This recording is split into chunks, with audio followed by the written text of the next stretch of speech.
अस्सलाम वालेकुम, मैं हूं डॉक्टर मुनीब अशरफ। आज हम एक इम्पॉर्टेंट टॉपिक के ऊपर बात करेंगे, वो है कैट की न्यूट्रिशन के बारे में।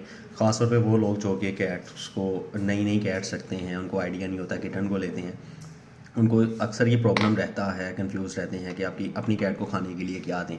तो मल्टीपल चॉइसेस हैं आपके पास कि आप अपनी कैट को खाने में क्या दे सकते हैं। सबसे पहले बात करें तो कैट्स जो हैं वो कार्निवोरस इन नेचर हैं, गोश्त इनको पसंद होता है।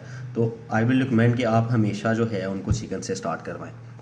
इसके अलावा आप इनको मीट भी दे सकते हैं, बीफ जो है वो भी दे सकते हैं, लेकिन उसका इंट्रोडक्शन हमेशा जो है वो स्लो करवाएं।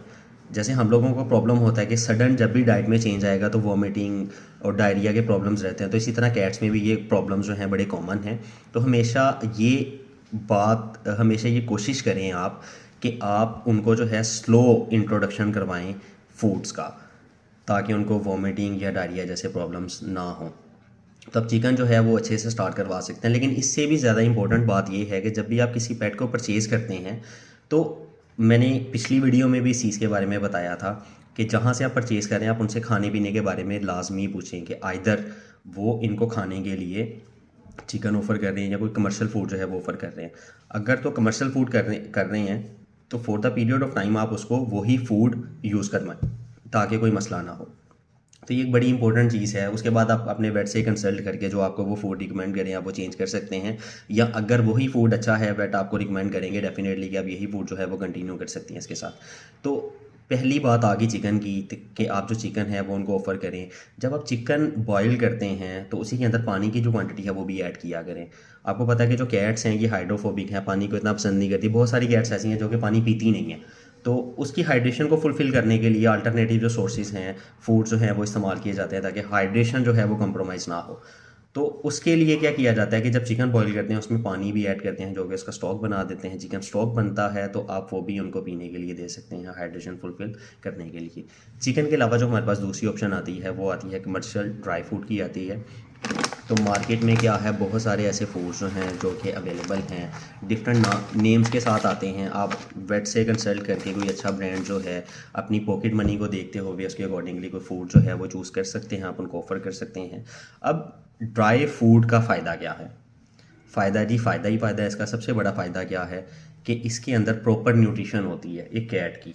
आप कभी भी देखेंगे तो ये देखें, यहाँ पे जो है इसके पीछे इनका जो है वो चार्ट लिखा होता है कि वेट कितना, आप इसको वेट के अकॉर्डिंगली फूड कितना दे सकती हैं। यहाँ प्रॉपर जो है वो डेमोन्स्ट्रेशन लिखी होती है कि इसके अंदर अमाइनो एसिड्स ऐड हैं, वाइटामिन्स जो हैं वो ऐड हैं, फाइबर कंटेंट जो है वो ऐड होता है ताकि कैट्स को कॉन्स्टिपेशन का इशू ना हो, प्रोबायोटिक्स जो हैं वो एडिड होती हैं। तो इस तरह के तमाम न्यूट्रिएंट्स जो हैं वो ड्राई फूड के अंदर ऐड होते हैं। लेकिन इसका नुकसान क्या होता है कि इसमें जस्ट 10% मॉइस्चर होता है।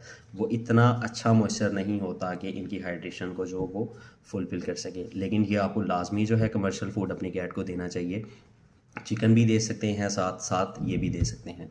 इसके अलावा एक ऑप्शन आ जाती है हमारे पास ड्राई फूड की।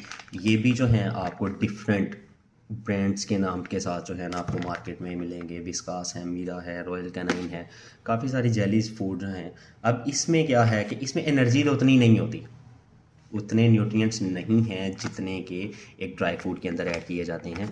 तो लेकिन इसमें क्या है कि जो मॉइस्चर कंटेंट है ये काफ़ी अच्छा होता है। 75% से लेके 78% तक, 80% तक भी जो है ना वो कंटेंट मॉइस्चर कंटेंट आता है, जो कि इनकी हाइड्रेशन को फुलफ़िल लगता है। जो कि ज़्यादा ड्राई फूड लेती हैं तो जब आप इस तरह के फूड्स लेते हैं तो उनमें कॉन्स्टिपेशन के इश्यूज़ नहीं रहते हैं, फूड जो है वो सोफन रहती है और अल्टीमेट जो है वो स्टूल भी टाइमली पास करते हैं, तो कॉन्स्टिपेशन से बचने के लिए। अच्छा, तो एक चीज़ जो लास्ट है वो क्या है कि क्रीमी ट्रीट्स जो हैं ये भी डिफरेंट ब्रांड्स के साथ आपको मिलेंगी। हमेशा जो है अपनी कैट को देने से पहले मैं ये कहूँगा कि अपने वेट से लाजमी कंसल्ट करें वो आपको क्या रिकमेंड करते हैं, ताकि कोई ऐसा फूड आप ना दें उनको कि जिससे उनको जो है ना गट प्रॉब्लम्स रहें या सर्टेन इश्यूज जो हैं वो अराइज़ करें। तो इसके अंदर भी जो मॉइस्चर कंटेंट है बहुत अच्छा होता है, 90% प्लस 91-92% तक जो है मॉइस्चर कंटेंट होता है। लेकिन इसमें भी ये है कि न्यूट्रिएंट्स जो हैं वो कम होते हैं, ड्राई फूड से, जेली फूड से भी कम क्या होते हैं न्यूट्रिएंट्स। लेकिन कैट्स के लिए पैलेटेबिलिटी बहुत अच्छी है, तो आप कभी कभी जो है ये चीज़ें भी अपनी कैट्स को ऑफ़र कर सकते हैं। तो हमेशा मैं ये चीज़ कहता हूँ कि कभी भी अपनी कैट की डाइट को लेके कंप्रोमाइज़ मत करें। देखिए आपके ज़िम्मे जो है कुछ चीज़ें ही रह जाती हैं।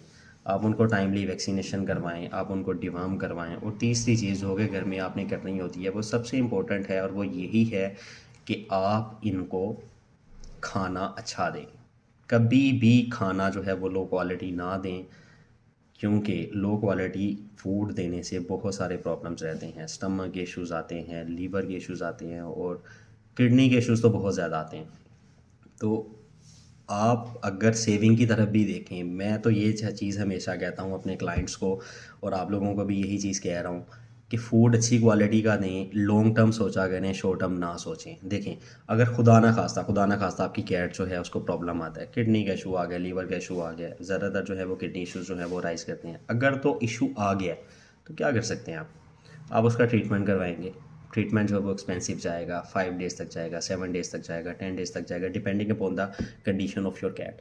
अब आप उसकी कॉस्ट को देखें, आप उसकी टेस्टिंग को देखें। तो ये सारे फैक्टर्स जो हैं ये मद्देनज़र रखने चाहिए।